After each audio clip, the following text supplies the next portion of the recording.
Welcome to PR Talk, sponsored by the PRSA of Oregon.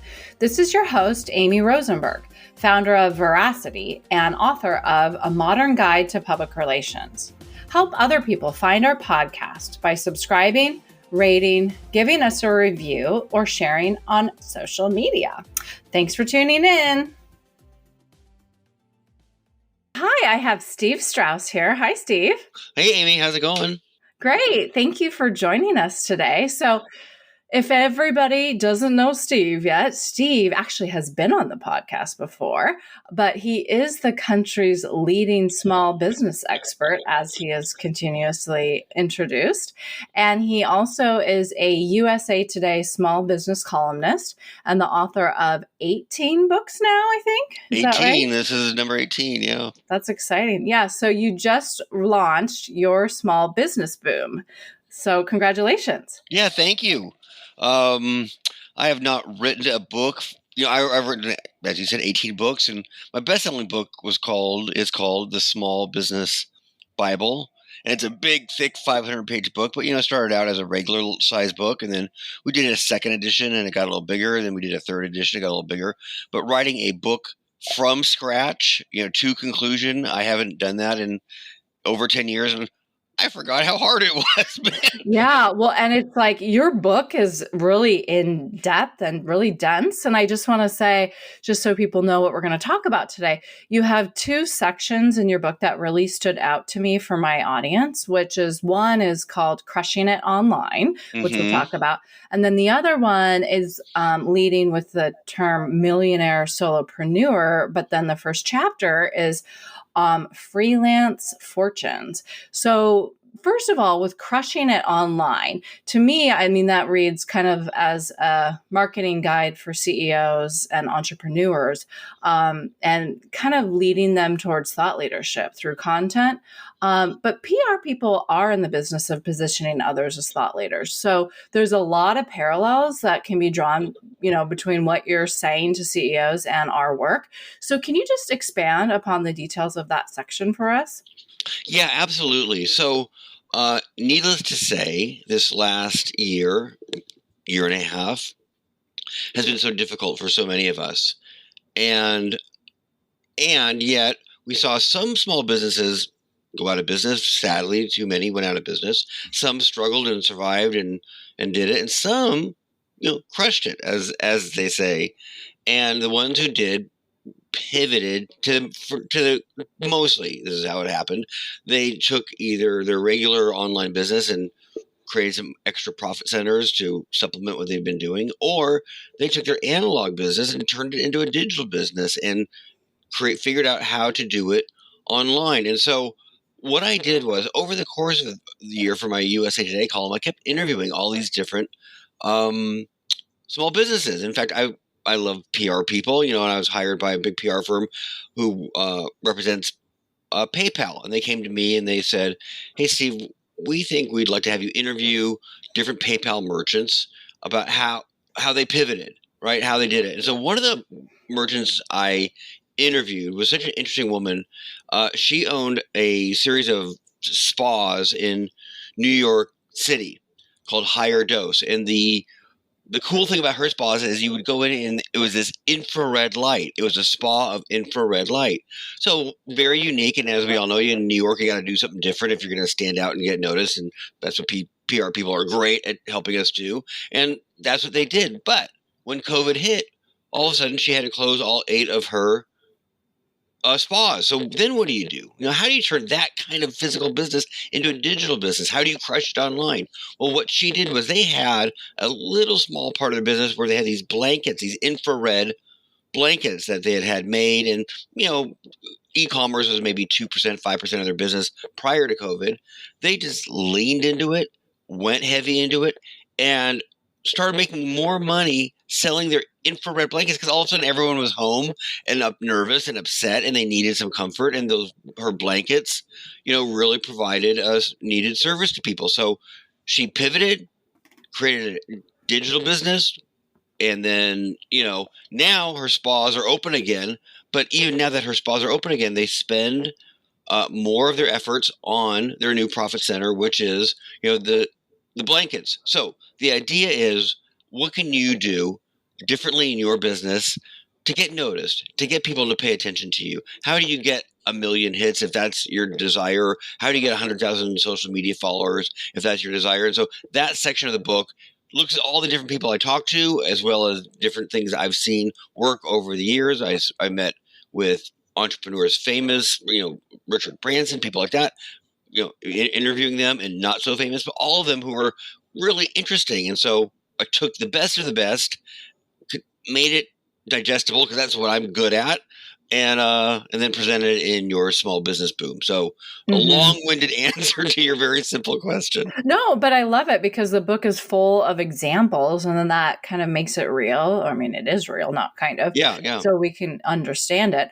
So what are some tips in there? Because your book also talks a lot about, positioning yourself, or it could be your CEO that you do PR for, as a thought leader. And so that's through content and social media. So what tips do you have, or just maybe even just kind of summarize that section for us? Yeah, so absolutely. So, there are two ways to get people to pay attention to you online. There's the way most of us do it, the way most small businesses do it, and that is organically. The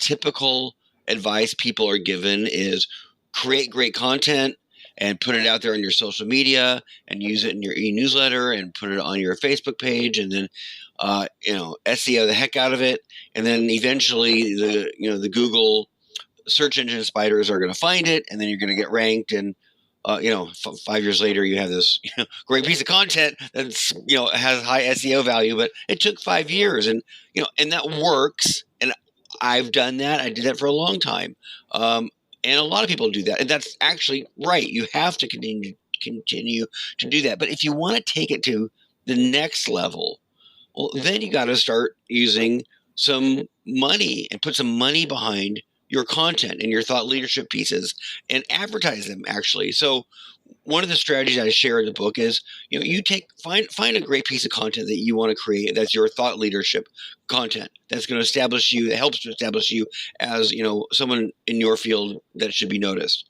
And you find one that resonates. You put it on Facebook and it gets liked a lot, or you share it on Twitter and it gets retweeted, or you put it in your e-newsletter and it gets forwarded on or opened, or that kind of thing. Once you have a great piece of content, then the idea is to take that same piece of content and put it in front of people who are most likely to really like you and follow you. So you go to Facebook, use their incredible tools that they have to micro target your audience. If you're a CEO and your audience is highly educated and living in blue states and between the ages of 35 and 50, for example, well, great. Google allows you to advertise to that specific demographic. Facebook, really any good pay-per-click site will allow you to micro target your audience, and then you're going to buy ads that promote that piece of content, and then people are going to find it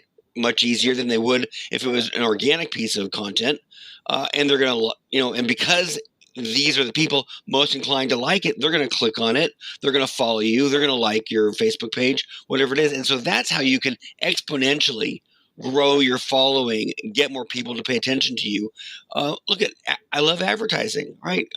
Advertising is great, and it works, and there's nothing wrong with advertising some of our content if in fact we want to get it more noticed by people. Yeah. And that is a tip that PR people do need to be reminded of, because Yes. times are changing, right? Like, it's not always about getting earned media content or placements in the press.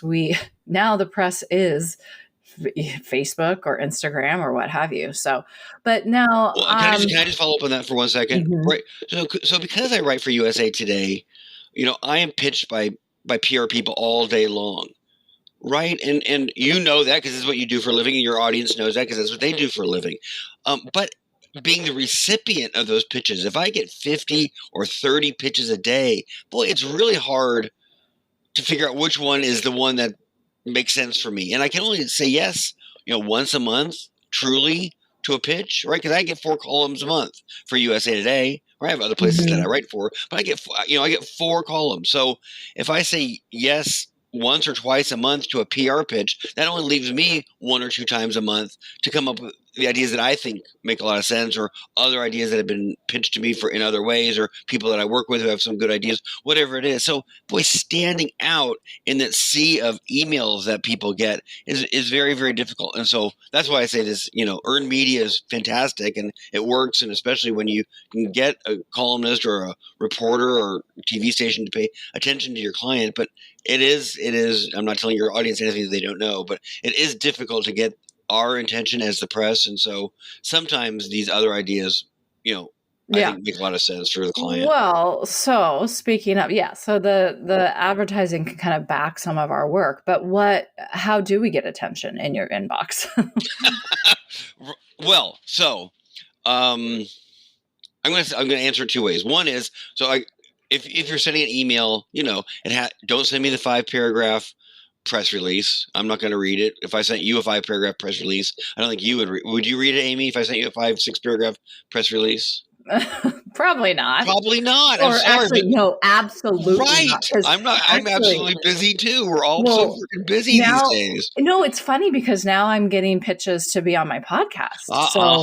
Yeah. Okay. Sorry, keep going. So instead, you want a pithy little email with a snappy subject line that captures my attention. That's something I haven't seen before. It's unique, different, special in some way. And then it's 1 or 2 paragraphs. Hey, Steve, I read your column about why college kids should not start a business in their dorm room. Well, I've got a kid who goes to UCLA and he's making $1 million a year. Oh, that's kind of interesting. They know my stuff. They know what I write about. They know what I've written about. And it's a different take than I had. So I think that's what works. Be short, quick, to the point, have a great subject line, know who you're pitching to. The generic emails that I get, because I'm on someone's list or too many of these lists, they just go straight to the, delete box. The other idea that I want to share, and I share this in the book for anybody, not just PR people, but is go old school. Send something physical. So I say, get an envelope, hand address it, put a little chunky doodad in it, whether it's some kind of swag with the little pitch in there. I'll tell you, if I get a letter from someone or a book or a package and it's hand addressed, I'm going to open it, and then I'm going to be far more apt to remember whatever is in that envelope than the 18th email that I got yesterday. Definitely. Yeah. And you put the kind of chunky thing inside so that they do open it, is what I read in your book. So, yes. So it's not people will think, well, that's not valuable. It's like, well, maybe not, but it's to get them to open it, because in newsrooms, they may also get some letters that they don't open. Right. No, I think what you want to, the hardest part, I have an uncle who once said to me, the trick of life, Steve, is to get that first pickle out of the jar. I'm like, what do you mean with that? And he said, well, look, think about opening a jar of pickles, and you open that jar of pickles and, they're all jammed in there, and getting that first pickle out is really difficult, right? I'm like, yeah, that's true. But once you get the first pickle out of the jar, all the other pickles come out really easily. So what you want to do is get that first pickle out of the jar and get someone to notice your pitch. I mean, in my opinion, that's the hardest part. Because once I notice a pitch and it's interesting, then I create a relationship. And all of a sudden, the next time that PR person writes to me, I want to hear what they have to say because they've already given me something good previously. But getting that first pickle out of the jar is the trick. So that's why I say the physical thing can work, only because it's different and unique and not used as much anymore. Yeah. So going back to more of the content marketing piece. Yeah. So if we want to be online, let's say, or on social, and we're supposed to be engaging with everybody on social. Right. So do we have to be on all the channels, or what's your advice there? Because this is a lot, like LinkedIn, Twitter, Facebook, Instagram. Yeah. Right. No. And I think the answer is, and I'd love to hear what you think. I think the answer is no. You want to be where your clients most likely are going to be, or wherever your intended audience is most likely going to be. So it's not whether you like Facebook or you don't like Facebook. It's whether you're people, whether your tribe likes Facebook or doesn't like Facebook, whether they're on Twitter, right? Because each social media site does have different demographics that go to it, right? Your Instagram audience is going to be different than your Facebook audience, right? It's generally going to be younger, more tech savvy, that kind of thing, right? Your Twitter audience might be more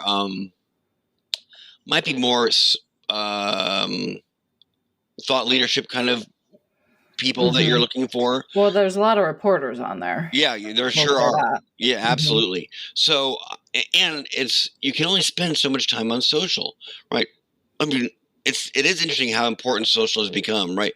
When I'm hired by a PR firm to do some influencer work, it used to be they would hire me because I have this USA Today column. But now what they want to know is, what's my social media following? So, Right. Man, I got a lot more competition than I used to. Right. And that's kind of what I'm also saying. It's like, yeah, it used to be about the traditional media, and now it's not. So it's just interesting. Absolutely not. Right. And so, and I think, I mean, what do you think? You got to just be very clear, very strategic about which sites you go to and what you do on those sites, I think. Well, it's interesting you asked me what I think, because if I was talking to a client, I would say, no, what you said, I would mirror what you said. Absolutely not. But my clients are very specific. I mean, literally, I've got a steel manufacturer. I've got a methylsulfonyl methane manufacturer, right? Like, okay, so the answer is no. But for me, so when I heard you say no, that made me feel relief, because I'm actually more worried about myself, because as I was reading your book, I'm thinking about my business and myself as a thought leader. And everybody tells me that I'm supposed to be everywhere just because I wrote a book. And it's like, and I'm in PR. So by the way, the reporters are on Twitter. Okay. Well, so then if I go, okay, literally, Steve, I was trying to look at your I was trying to look you up on LinkedIn, and I kind of forgot what I was doing, because ADD and social media does not. Well, isn't that the truth? I'm like, wait, what? And I literally had to go back to LinkedIn 3 times. So for me, and I know with ADD, we're told to protect our time, say no to the distraction. So it just doesn't work for me. So I just don't know. And I sometimes feel a lot of pressure to do everything. And I think a lot of PR people are like that, because we're maximizers. Yeah, I think that's true. And I think the other trick is, you don't want to just go onto social. I have a chapter in the book called the Digital Divide. And in that, I say, look, you're going to either take advantage of these digital tools that are out there now that can really amplify your presence, or you're not. And if you don't, you're really missing out on a huge opportunity. And so the things I talk about that I really think either PR people or their clients could really take advantage of are podcasts, as you're doing and as I've done for a long time, webinars, live streaming, creating a huge opt-in list, videos. All of these digital tools can make a big difference. I do a lot of webinars. Webinars are a great way to establish yourself as a thought leader and to get attention. And then you're putting something on, and then if you want to use it on social, then you really have something on social that people are going to pay attention to. The problem is everyone's attention span is so short. But if you make a nice little video, 3 minutes, 5 minutes, if it's engaging, oh boy, how often do you get someone's undivided attention online for 3 minutes? If you have a podcast like we're doing here, people, as you well know, Amy, people listen to podcasts generally from start to finish. That is such a rare thing. Well, the great thing is anyone can, there's a lot of podcasts these days, but anyone can start a podcast, and all of a sudden you're doing something a little different, and if you're good at it, if you're a good interviewer like you are, and you get some good guests, like hopefully I'm trying to be, right? Well, then you're gonna have a good podcast, and people are gonna pay attention, and then you put that on social, and it's not just another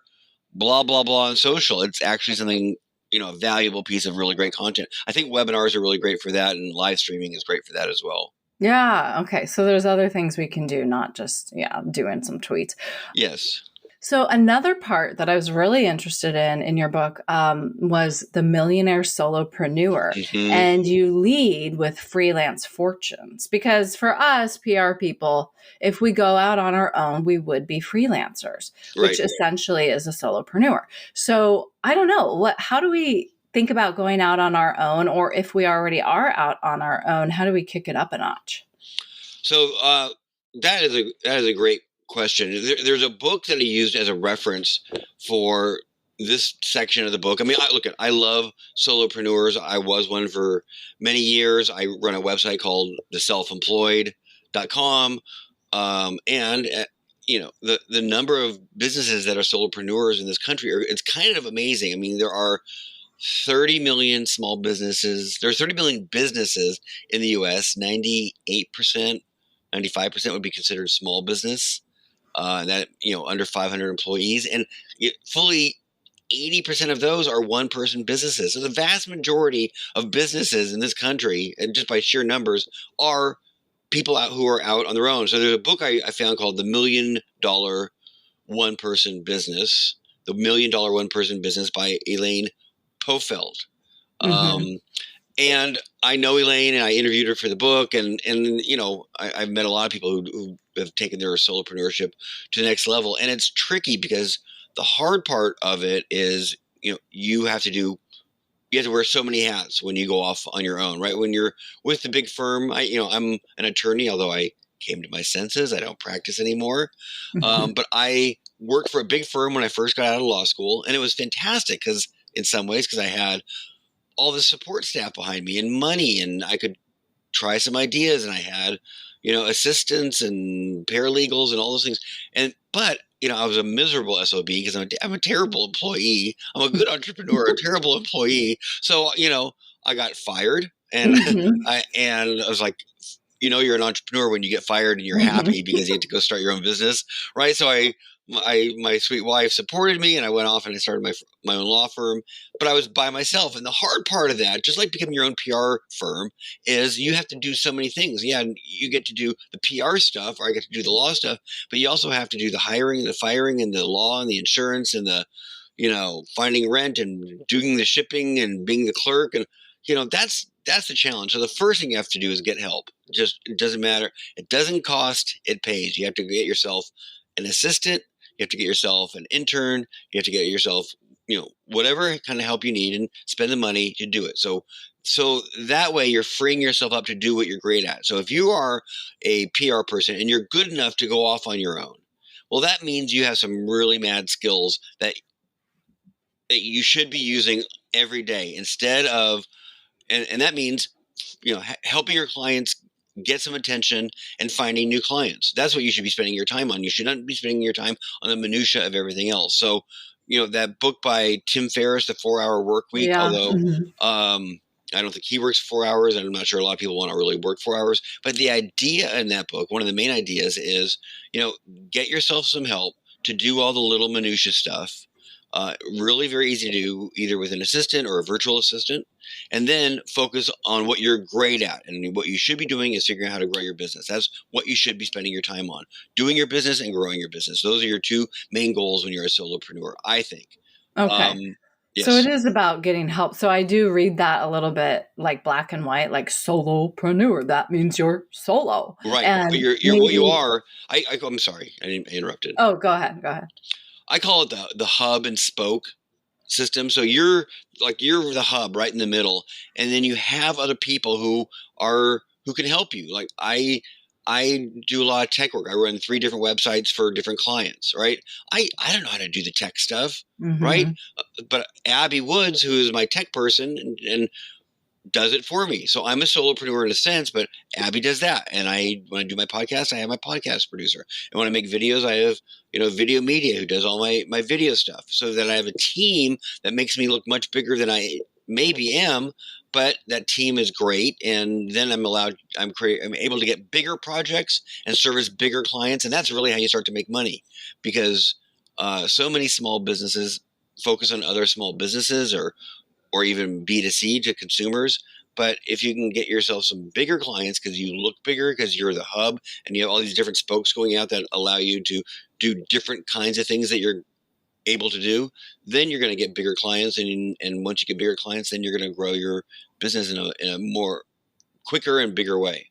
Well, and with the shorting staffage, that's I have dyslexia and ADD. The staffing shortage Yeah. that is occurring.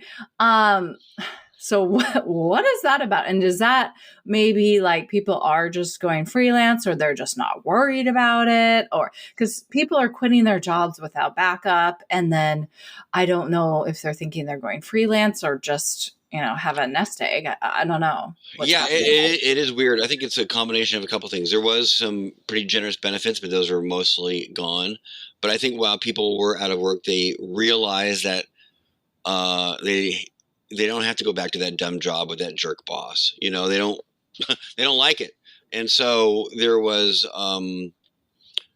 so maybe people saved some money, and then people got COVID scared to go back to an office, and they're starting their own businesses. In fact, Mhm. startups are at an all-time high over the course of the last year, and that's because of COVID, and it's because people are being a little more savvy about what they want out of their work life, I think. And then do you know if those startups are succeeding? It's a little hard to tell yet. It's hard to, stats from government officials where I get a lot of these kind of stats, trickle in very slowly, but uh, it seems like it. It seems like that's why the economy has come back so strong, because even though there is a staffing shortage, people have started their own little solopreneur, and in many cases, shop, and they're figuring out how to do it. Okay. But so anyway, back to this. So how you can be a millionaire freelancer is paying people to help you too. Yes, yeah. I mean, Mhm. you rather than, and so I'm calling it a solopreneur because you're not bringing on employees per se, right? Or you have maybe one or two, but that's, let's say you don't have any employees, but you nevertheless need to be able to duplicate your efforts. I'll use the law firm as an example. When I worked at the law firm, there was partners and there at the top, and then there was associates, not dissimilar to a PR firm, right? Well, those associates were just a profit center for the Mhm. partners, right? Mhm. If they billed me out at $200 an hour and paid me $100 an hour, they were making $100 every hour I worked. And so that's the same idea for us as solopreneurs, as people off on our own who want to make it bigger. We have to position ourselves using some of those tools that I mentioned earlier to create a great name and brand. So that, Mhm. right? And then we make sure and then you take the clients that you've worked with who are big name clients and you blast it out, make sure everyone knows that you work with those big clients, and then you use that to get bigger, to get more large clients, and you hire people to help you service those bigger clients. When I Mhm. first started doing this kind of influencer work, I did a lot of work with nonprofits because a lot of nonprofits help small businesses, and I help small businesses. But then all of a sudden, I had a little entree into Microsoft. And also, Microsoft, after much wooing, hired me.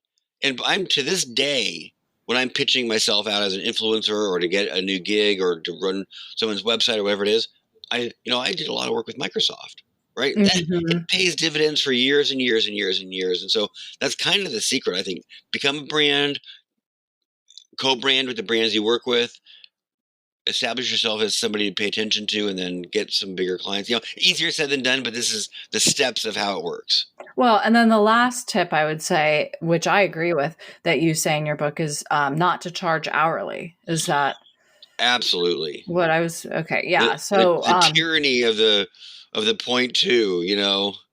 I mean, mhm, because if much easier to charge by the project, I think, and mhm. if you can get it done faster, then you make more money, and at least you're not counting every freaking 15 minutes or however you do it. That's another waste of your time, I think. Yeah.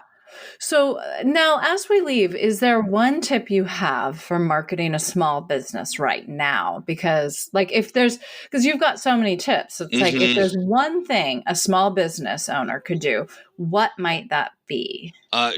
so I have a chapter called "Do the Opposite." And I think do the opposite is what you have to do. So the opposite, I got it from that classic Seinfeld episode where they're all sitting in the diner, and George is lamenting his life, and the waitress comes up and he says, "I'll have tuna on toast." And then, like in a bolt of inspiration, he says, "You know what? No, nothing's ever worked for me when I've ordered tuna on toast. I'm going to order the opposite of tuna on toast." And he orders chicken salad on rye. Mhm, And I love then, that example. right, so funny. And then all of a sudden, Jerry says, oh, you know what? Doing the opposite might just work for you. And then this woman at the counter turns and smiles at George. And Elaine says, go talk to him and go talk to her. And George says, hey, unemployed bald men who live with their parents don't go up to beautiful women in diners. And Jerry says, well, do the opposite. So he goes up and he says, I'm George. I live at home with my parents and blah, blah. She says, well, hello, I'm Victoria. And he gets the date. And then the whole thing is about him doing the opposite and succeeding. In that sense, I think it makes so much sense when everyone else in this COVID time and coming out of COVID is retrenched and nervous and maybe, waiting to see what happens. Boy, do the opposite. Go out and do something that you have not done before. Try some new profit centers that can bring in some money in some different ways. If all your competitors are going online and digital and doing something one way, maybe your webinar, maybe your podcast, maybe your social media, maybe your physical event that you have, whatever it is, doing something different and unique and special that makes you stand out from the crowd, I think is what you have to do right now. Okay, great. Yeah, no, thank you. That's very kind of a unique tip that we can all think about. Very good. Thank I like you. that. And if people want to know more about the book, let me be the entrepreneur that I am, smallbusinessboom.com. They can find out about the book or they can order it too. Yeah, definitely. I'm sure it's on all the places, right? All the places. Like the marketplace that you mentioned online, which might be called Amazon. Those marketplaces make people a lot of money. Amazon makes more money from small businesses selling on that site than they do from Amazon selling on that site. So there's another option. Yeah. Well, thank you so much. It's been a great pleasure to hear from you and reconnect with you. Well, keep up the great work, Amy. I love your podcast and your book, by the way. I'm using it right now to get myself on some TV shows for interviews for my book. So thank you very much. Oh, well, you'll have to tell us how it works. Thanks for listening to the PR Talk podcast. Find Amy's book, A Modern Guide to Public Relations, plus more PR Talk episodes at prtalk.co. And remember to subscribe, rate, and review.